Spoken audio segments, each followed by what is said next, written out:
Many news coverages can be very misleading with the information that they provide you with. How do you pick the coverages that are true, and which news sources do you rely on? Today I'm going to share with you some of the facts about the new Reproductive Health Act that was passed into law in New York.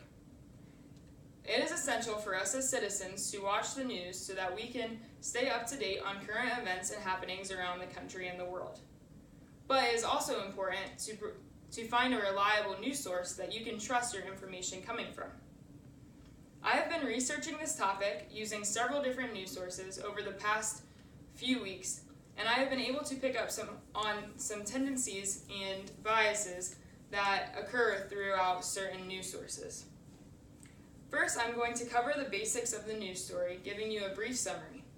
Then I'm going to share with you some of the similarities and differences that I have found through these news sources. And finally, I'm going to fact check so that I can provide you with the reliable coverages. So abortion has always been a controversial issue within society, but the new law passed in New York really sparked debate about this. On January 22nd, the 46th anniversary of Roe v. Wade, the New York passed a law called the Reproductive Health Act. This law safeguarded New York in case the Supreme Court decided to overturn Roe v. Wade, which is what President Trump's plan is, according to Megan Doozer's VOA article. This new law also allows for any medical professional to perform the act, not just a physician. It also takes the abortion out of the criminal code of New York, so it was no longer going to be considered a felony for going through with the procedure. This was put in place to protect the mother's health if it was at risk, or if the baby would not be viable upon birth. Almost every news station in the nation covered this, but the issue is some covered it differently than others, and some were very misleading with their information. The CBS News article written by Caitlin O'Kane and George Pierpoint's BBC article appeared to be pretty straightforward.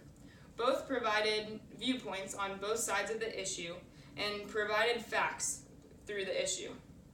Though they stayed neutral, I can't say the same about the next two articles. The article in the New Yorker written by Gia Tolentino was clearly in support of the law, as it took the viewpoint of a mother who had an abortion and talked about how convenient and appreciated this new law would be. On the other side of this debate, we have Leonardo Blair's article from the Christian Post, which clearly did not support the law, as he said that it now allows an abortion to happen to an unborn child for any reason, and it is a sinister act upon the unborn. It can be challenging to find news sources to trust, so it's very important to fact check to find the most trusted news source. After checking these sources, I was able to come up with some tendencies and biases associated with certain sources. First, I will discuss the Christian Post article and how it is incorrect in some of the facts it said. For example, it said that an abortion can now happen for any reason until birth, which actually is not the case. After fact-checking it with Angelo Fitzgerald's fact-check article, which stated that it has to be determined that the mother's health is at risk or the baby will not be viable at birth. So this shows that the Christian Post article is probably not your most trustworthy article. The BBC article by George Pierpoint provides facts about the new law and talks about why it's so controversial, while also providing viewpoints from both sides of the debate. Caitlin O'Kane's article from the CBS News source also took this same approach, so these articles are both actually pretty straightforward and reliable sources. The article from the New Yorker was actually also pretty accurate in the information given. There is a minor discrepancy between this article and the article used to fact check, but it was only a 1% difference So actually, it was pretty accurate in its information. I would not say it's a reliable source, though, as it was very one-sided and did not provide any information about the other side of it.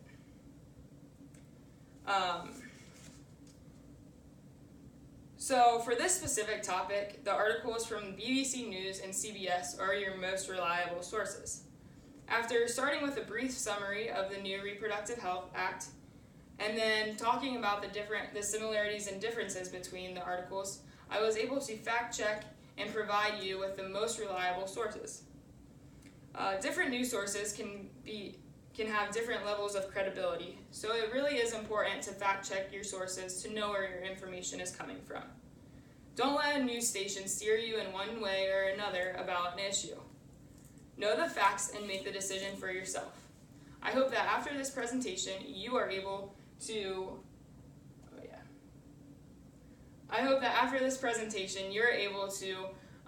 fact check the news sources and come up with the reliable ones for yourself.